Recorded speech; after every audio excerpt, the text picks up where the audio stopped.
Later this year, as Stanley rightly said, we will celebrate the centenary of the Balfour Declaration. The Balfour Declaration was the first official recognition by a major foreign power, and at the time Britain was the preeminent international power, of my people's, of the Jewish people's right to national self-determination in our historic homeland. And that declaration was authored by Arthur James Balfour, a Scotsman, a conservative like Jackson, and a Zionist, a passionate Zionist. And that declaration forms an intrinsic link in the chain of events that led to the creation of Israel in 1948. But I mentioned a conservative. I want to move on. Because Balfour's historic declaration in 1917 was in the government under the leadership of Britain's last Liberal Prime Minister, David Lloyd George. I know that he was not a Scot. He was actually a Welshman. But nevertheless, he was still a great political leader.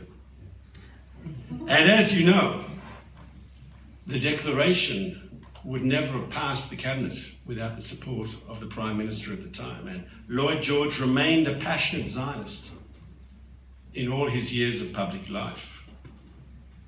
So I've mentioned conservative support for Israel. I've mentioned liberal support for Israel. But the list goes on.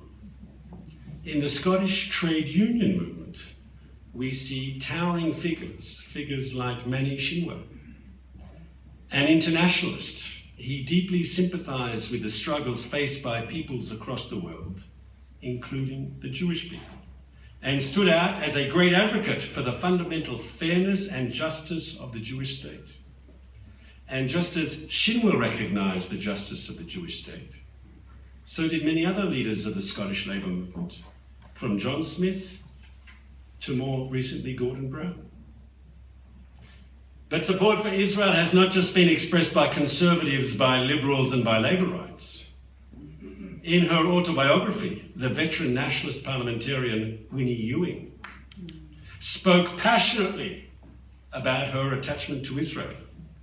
She was amazed at how the Jewish people had beaten the odds and successfully built an independent and free country. And it was her fellow nationalist, Willie McRae, who helped draft Israel's maritime law and who served as emeritus professor at the University of Haifa.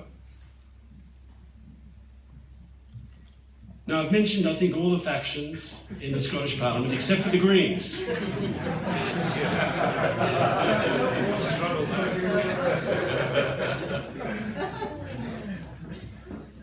The Scottish Green Party is relatively young.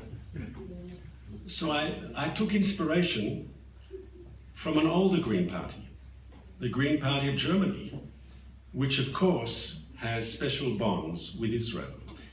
In the words of Joschka Fischer, who was the only Green in Europe to achieve high office, he was the Vice Chancellor of Germany and their Foreign Secretary.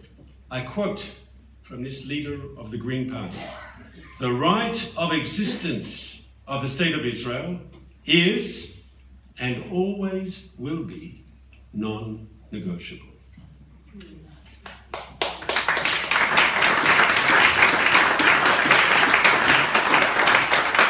Fischer understood, as all of you understand, that Western democracies share fundamental values with Israel. We share the same belief in freedom, in the human spirit, in civil liberties. And it was true for Fischer in Germany, and it's true for all of you here tonight in Scotland.